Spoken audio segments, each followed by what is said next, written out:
Je me nomme Mamadou Sow, je suis le DRH de l'Institut professionnel de formation en sciences de la santé, dénommé FOSS. Je suis là depuis 2 ans. Je collabore avec l'administrateur principal, Dr Sadibou Diop, qui m'a pris et qui m'a mis aussi en relation avec l'administration qui est là, qui est une bonne administration. C'est une administration à qui les tâches sont bien détachées. C'est pourquoi je suis là. Bonjour, je me nomme Mohamed Diop, je suis moniteur de stage, responsable pédagogique et chargé des relations extérieures. À mes missions ici au niveau de IPFOS, je me charge à faire les tâches, sachant demander le terrain de stage des différents étudiants, des différentes filières de la première à la 3e année. Bon, je gère aussi le dossier administratif comme pédagogique et puis le suivi du programme au niveau de l'école. Les missions d'un DRH, c'est contrôler l'administration en principal, c'est-à-dire occuper tout ce qui est être humain au sein de l'institut professionnel en sciences l'Institut professionnel de formation en sciences de la santé, veiller sur les êtres humains, veiller sur les étudiants, veiller sur le corps professionnel, veiller aussi sur l'administration. Essayer aussi de voir les documents, les contrats, ainsi de suite. C'est le cœur, c'est le poumon. La gestion des ressources humaines, c'est le cœur. Autrement dit, c'est le moteur d'une administration. Un institut de qualité qui est là depuis 2003 et qui forme depuis des milliers, des centaines d'infirmiers, des ICP, des majors qui sont partout au niveau national, même au niveau international. Parce que moi-même, je suis infirmier de formation, mais je n'ai pas eu mon diplôme. Voilà, donc je connais pas mal d'infirmiers qui sont sortis ici, qui sont des ICP, infirmiers chefs de poste qui sont dans les régions, ou bien des majors qui sont ici au niveau de Dakar. Donc avec le corps professoral qui sont ici, il y a des professeurs qui sont au niveau de l'ENDSS, des gens qui sont des médecins qui sont à l'UCAD et d'autres qui sont dans les hôpitaux. Des spécialistes qui sont vraiment calés dans le domaine. Oui, ici, dans notre institut, le directeur octroie la plupart des étudiants une réduction de 30%. La plupart des étudiants une réduction de 30%, parce que nous notons qu'il y a des cas sociaux.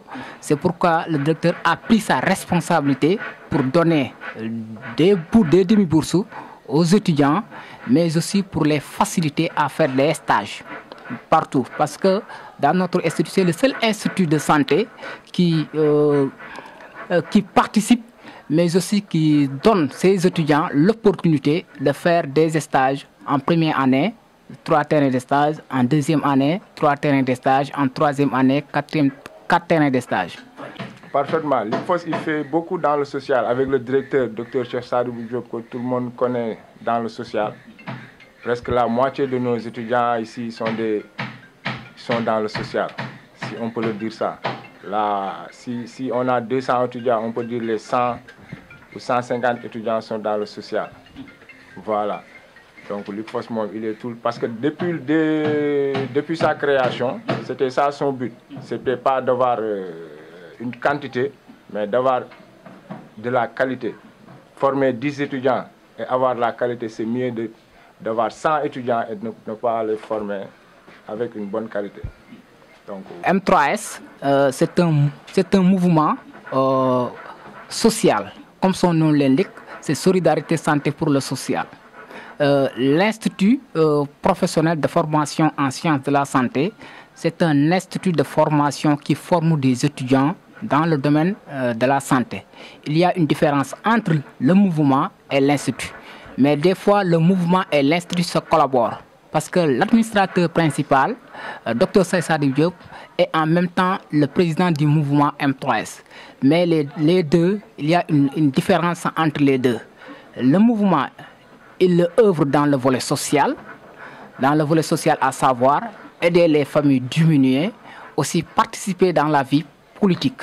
Alors que l'école, C'est un institut où on forme des acteurs sanitaires qui seront capables d'être sur le terrain pour essayer de relever le défi que le docteur a mis sur place. Oui, les étudiants ils s'adaptent bien parce qu'il y a des moniteurs, il y a des superviseurs qui sont là au niveau des cours et qui leur supervisent aussi au niveau de leur terrain de stage. Donc on peut dire que ici, si on peut dire en grosso modo, les enseignants sont bien, l'administration aussi, l'encadrement, les surveillants, ils sont à la hauteur. Donc dans ce cadre, on peut dire qu'on ne peut pas attendre plus que de bons résultats. À l'IFOS, nous menons des activités diverses, à savoir nous organisons des sorties pédagogiques. Et ces sorties pédagogiques permettent aux étudiants de découvrir le milieu social, découvrir aussi à travers les consultations gratuites les différentes maladies qu'elles se rencontrent au niveau du milieu social. Nous aussi, nous fabriquons des fascicules pour essayer aussi d'aider les étudiants. Nous recrutons aussi des tuteurs qui sont là pour encadrer les étudiants. C'est ça, l'école fournit beaucoup d'efforts pour accompagner ses étudiants. C'est pourquoi, à chaque année, l'école est toujours meilleure à la certification d'État. Même cette année-ci, nous sommes majors dans toutes les écoles privées de Dakar et 3e au niveau national. Je remercie le docteur Sersa Diop. C'est un homme vraiment qui œuvre dans le volet social. Mais je dis aussi c'est un homme qui m'a mis mes pieds à l'étrier. Et je remercie aussi l'administration dans l'ensemble. Je remercie aussi le corps professoral, sans oublier les étudiants. Parce que ce sont les étudiants qui nous ont permis d'être ici. Sans les étudiants, l'administration n'aura pas de sens. Je les remercie infiniment de par leurs engagements, de par leur publicité qu'ils font pour que les étudiants débouchent de tous côtés pour venir s'inscrire à l'école. Je remercie aussi vous les journalistes à qui on travaille au niveau du M3S, mais aussi à l'école. Je vous remercie infiniment par rapport à votre disponibilité et votre engagement pour travailler avec nous.